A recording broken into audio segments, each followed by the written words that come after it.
Ẹ káàárọ̀, ẹ káàsán, ẹ káalẹ́, ẹ kú dédé wòyí níbikíbi tí ẹ wà, tí ẹ ti ń wò mí, tí ẹ ti ń gbọ́ mi. Orúkọ tèmi Fẹ́mi Akínríyìmí ni mo sì ń gbóhùn sókè láti olú ilé-iṣẹ́ Yorùbá Autonomy Open Editorial Monologue Radio and TV. Ẹ wá nǹkan fìdílé nǹkan. Ọ̀rọ̀ tí a fẹ́ bára wa sọ ní wákàtí yìí tá a fẹ́ mú wá sí etí ìgbọ́yín ni láti sọ̀rọ̀ lórí eṣinṣin àti yàmùyàmú, nítorí pé ọṣẹ́ tí wọ́n ń ṣe ní ilé ayé wa ní ilẹ̀ Yorùbá kò kéré. A ní àwọn odò tó ń ṣàn, bẹ́ẹ̀ ni a ní àwọn ààtàn tó jẹ́ pé ó yẹ ká bójútó tá a bójútó, tó sì jẹ́ wípé àwọn eṣinṣin máa gbé bẹ̀.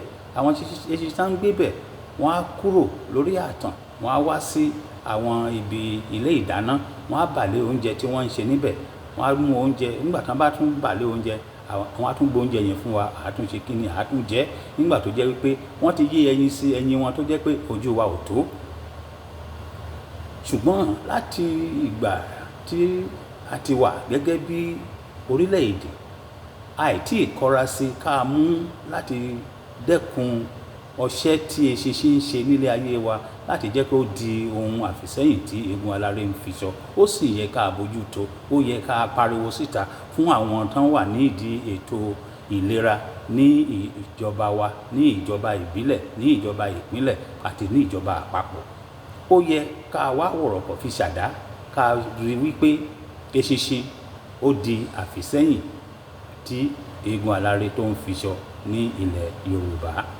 Kì í ṣe wípé eṣinṣin ò ní ire tí wọ́n ń ṣe fún wa, ó ní ire tí wọ́n ń ṣe nípa bóyá lórí ọ̀rọ̀ ohun ọ̀gbìn àbí ohun àlùmọ́nì. Ṣùgbọ́n ju gbogbo ẹ̀ lọ, wọn kì í ṣe ẹni tó yẹ kí a máa gbà láàyè ká sì máa gbà lálejò bá ṣe gbà wọ́n lálejò tá sì fi ọkàn wọn balẹ̀. Eṣinṣin gbọ́dọ̀ di ohun àtijọ́. Tá a bá ń sọ̀rọ̀ nísìnyí, ọ̀pọ̀lọpọ̀ nínú àwọn ọmọ wa wọn mọ̀ wípé cellphone kò kì í ṣe ohun tó ti wà látàríyébáyé. Wọ́n ṣèbí ó ti wà ní. Bẹ́ẹ̀ kò rí bẹ́ẹ̀. Ó ṣe yẹ kí ọ̀rọ̀ eṣinṣin ó jẹ́ nìyẹn, pé nígbà tá a bá máa sọ̀rọ̀ eṣinṣin lọ́jọ́ iwájú, kí àwọn ọmọ wa tá à ń sọ pé ẹ̀yìn wa ọ̀la wa, ká máa béèrè lọ́wọ́ wa pé kí ló ń jẹ́ bẹ́ẹ̀. Tá a bá wá kúrò lórí ọ̀rọ̀ eṣinṣin, ẹ jẹ́ ká sáré dé ọ̀dọ̀ àwọn tí a mọ̀ sí yàmùyàmú, ìyẹn mosquito. Ọṣẹ́ tí àwọn yẹn náà ń ṣe nílé ayé wa, wọ́n ń pa ju ẹgbẹgbẹ̀rún lọ́nà ẹgbẹ̀rún márùn-ún lọ́dún lára wa lọ́dọọdún láti nǹkan bí ọdún 5 sẹ́yìn. Di bí mo ṣe ń bá wa sọ̀rọ̀ yìí, àwọn tí wà ní ètò àbójútó ìlera ní àwọn ìjọba ìbílẹ̀ àti ìjọba ìpínlẹ̀ tí ó wà ní ilẹ̀ Yorùbá, wọn ì tí ì wá nǹkan kan ṣe sí ọ̀rọ̀ yàmùyàmú.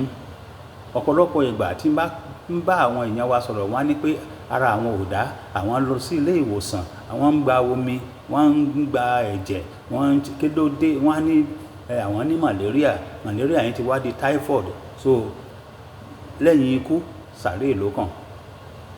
Ó yẹ ká múra sí, nítorí pé àwọn yàmùyàmú wọ́n ń bá àwọn Fúlàní compete láti sọ wá di olóògbé. Ó sì yẹ ká bójútó ọ̀rọ̀ eṣinṣin, ká bójútó ọ̀rọ̀ yàmùyàmú nílẹ̀ Yorùbá. Kò yẹ kó máa lọ bó ṣe ń lọ yìí.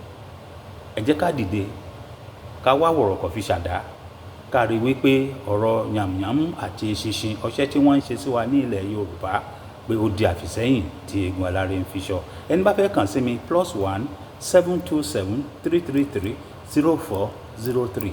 Fẹ́mi Akínríyìmí lórúkọ tèmi, kò yí padà. Mò ń bọ̀.